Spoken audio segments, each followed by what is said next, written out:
नरेंद्र मोदी जी, आपके बाप का राज है क्या कि लूटोगे खाओगे, खुद 15-15 लाख के सूट पहनोगे, जो डीजल मिलता है पेट्रोल 30-32 रुपए में मिलता है उसको आप 90 से 100 रुपया बेच रहे हो। आपके बाप का राज है क्या? आपके बाप दादा ही लेके आए थे क्या प्रॉपर्टी? आपके तो मैं चाय बेचने वाला था। नरेंद्र मोदी जी, कितने चाय बेचने वाले 15-15 लाख का सूट पहनते हैं? और वो किसान है, वो कल भी फटी धोती में था, आज भी फटी धोती में था। फिर कहां से आप जनता के तेजी हो गए? कि नरेंद्र मोदी को हाथ जोड़ करके, सर झुका करके और माफी मांगनी चाहिए कि मुझसे गलती हो गई, मेरी मति भ्रष्ट हो गई थी, मेरी बुद्धि भ्रष्ट हो गई थी, इसलिए मैं अहंकार में आ गया था और मैं माफी मांगता हूं, मैं इन बिलों को वापस लेता हूं। कि नरेंद्र मोदी जी को भी ये अहंकार नहीं रखना चाहिए। ये जनता उठा के ऐसा पटक देगी कि वो कल्पना भी नहीं कर सकते। और वही लोग जो आज मोदी मोदी कर रहे हैं, जो आज जयकारे लगा रहे हैं, वही उनको गाली देते हुए नजर आएंगे कि इस मोदी के कारण हम बर्बाद हो गए, सब कुछ लुट गए, जनता की गालियां खा रहे हैं। वो सब के सब कहना पड़ेगा। किसान है, उसके तन पे कपड़ा नहीं है, मजदूर के तन पे कपड़ा नहीं है। आप घूम रहे हो वहां 36 तरह के व्यंजन खा रहे हो, वो सूखी रोटी खा रहा है। और किसान ने अगर पिज्जा खा लिया तो उसको सोशल मीडिया पे चलाते हो, पिज्जा क्यों खा लिया? क्योंकि भाई आपको ही अधिकार है पिज्जा खाने का, आपको ही अधिकार है कूलर में सोने का, आपको ही अधिकार है एसी में रहने का, आपको ही अधिकार है पैंट शर्ट पहनने का। और प्रधानमंत्री जी को इतना अहंकार हो गया है कि मैंने जो बिल ले आया, भला उसका विरोध किसी ने क्यों कर दिया? उस अहंकार में वहां कीलें लगा दी जाती हैं, वहां पे ऐसे ऐसे बैरिकेड बना दिए जाते हैं, वहां पे ऐसे लगा जैसे पाकिस्तान की कोई सेना अटैक करने आने वाली हो, उससे ज्यादा वहां पे सुरक्षा के इंतजाम करे जा रहे हैं। और इस बात का पाप लगेगा। और आपको मैं तो कहता हूं कि देखना, इसी जिंदगी में रहते रहते आपको सजा भुगत के जानी पड़ेगी। वास्तव में जनता विरोध में आने लगे, जब वास्तव में राजा को लगे कि सड़क पे जनता उतरने लगी है, तो उस अहंकारी राजा को तुरंत उनकी समस्याओं को ध्यान में रख करके समाधान करना चाहिए, वरना जनता उसको उठा के कुर्सी से मोदा पटक देगी। ये उस राजा को ध्यान रखना चाहिए। मैंने पहले भी मांग की और आज भी सरकार से मांग कर रहा हूं, आखिर बोलेगा कि राजस्थान हमारा ये किसान है जो पानी से बहुत परेशान है।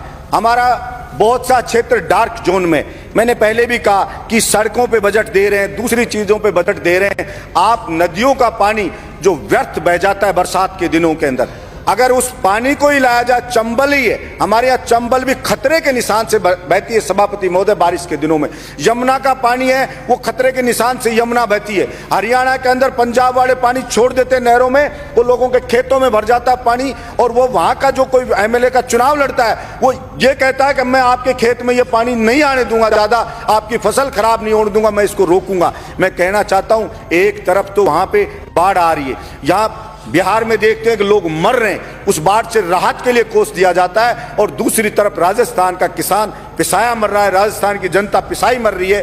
तो मैंने कहा, पहले भी कहा, हिंदुस्तान की सरकार हो चाहे राज्य की सरकार हो, एक बार भगवान के लिए कुछ समय के लिए और चीजों पे बजट रोक करके, और एक बार इस किसान के पानी के लिए आप बजट दे दो और किसान के खेत तक इस पानी को पहुंचा दो। फिर इस देश की तरक्की किसान ही कर देगा।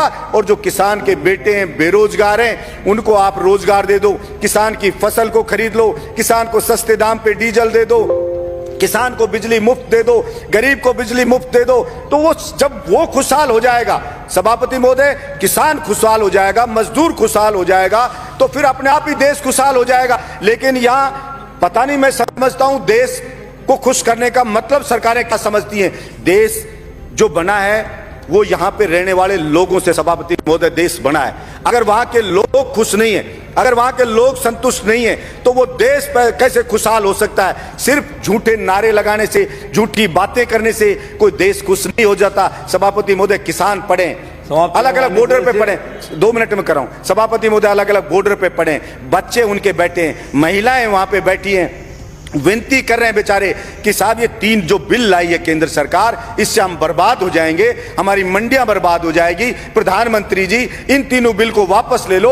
और प्रधानमंत्री जी को इतना अहंकार हो गया है कि मैंने जो बिल ले आया, भला उसका विरोध किसी ने क्यों कर दिया? उस अहंकार में वहां कीलें लगा दी जाती हैं, वहां पे ऐसे ऐसे बैरिकेड बना दिए जाते हैं, वहां पे ऐसे लगा जैसे पाकिस्तान की कोई सेना अटैक करने आने वाली हो, उससे ज्यादा वहां पे सुरक्षा के इंतजाम करे जा रहे हैं। सभापति महोदय, मैं ये कहना चाहता हूं, विनाश काले विपरीत बुद्धि, किसी भी राजा का विनाश आ जाता है ना, विनाश आ जाता है, तब वो इस प्रकार का एक्ट करता है कि मैं जनता की मांग को नहीं सुनूंगा, मेरा करना है जो कर लीजिए। चाणक्य ने भी कहा है कि अगर वास्तव में जनता विरोध में आने लगे, जब वास्तव में राजा को लगे कि सड़क पे जनता उतरने लगी है, तो उस अहंकारी राजा को तुरंत उनकी समस्याओं को ध्यान में रख करके समाधान करना चाहिए, वरना जनता उसको उठा के कुर्सी से मोदा पटक देगी। ये उस राजा को ध्यान रखना चाहिए।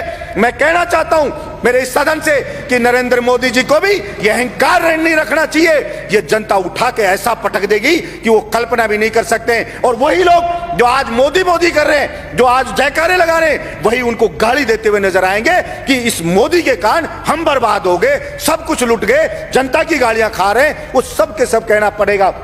सभापति महोदय भाड़े के टट्टू रख रखे हैं, सोशल मीडिया पे रख रखे हैं, वो मोदी मोदी करते हैं, वो उसकी बड़ाई करते हैं, वो भड़ाई करते हैं। और मैं कहता हूं ऐसे ही चाटुकार, और कुछ चाटुकार होते हैं, वही उसको मरवाते हैं, वही उसको बर्बाद करवाते हैं। और यही हश्र आप देखना सभापति महोदय, ये केंद्र सरकार का होने वाला है। इसलिए मैं तो मांग करता हूं यहां से कि नरेंद्र मोदी को हाथ जोड़ करके और सर झुका करके और माफी मांगनी चाहिए देश के किसानों से कि मुझसे गलती हो गई, मेरी मति भ्रष्ट हो गई थी, मेरी बुद्धि भ्रष्ट हो गई थी, इसलिए मैं अहंकार में आ गया था और मैं माफी मांगता हूं, मैं इन बिलों को वापस लेता हूं और एमएसपी पे पूरी फसलों को खरीदे।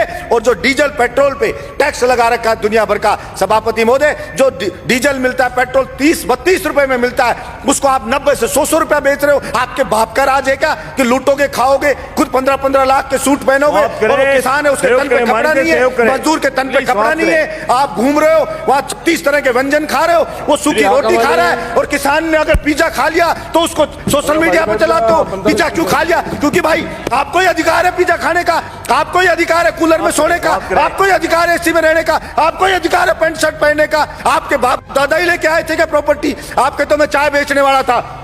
मैं पूछना चाहता हूं नरेंद्र मोदी जी, कितने चाय बेचने वाले 15-15 लाख का सूट पहनते हैं? और वो किसान है, वो कल भी फटी धोती में था, आज भी फटी धोती में था। फिर कहां से आप जनता के तेजी हो गए? आपने मूर्ख बनाया, भावनाओं को भड़काया जनता की को, और आप जनता को भड़का के वहां बैठ गए। और इस बात का पाप लगेगा। और आपको मैं तो कहता हूं कि देखना, इसी जिंदगी में रहते रहते आपको सजा भुगत के जानी पड़ेगी। ये मैं आपके बीच में कहना चाहता हूं। धन्यवाद सभापति महोदय।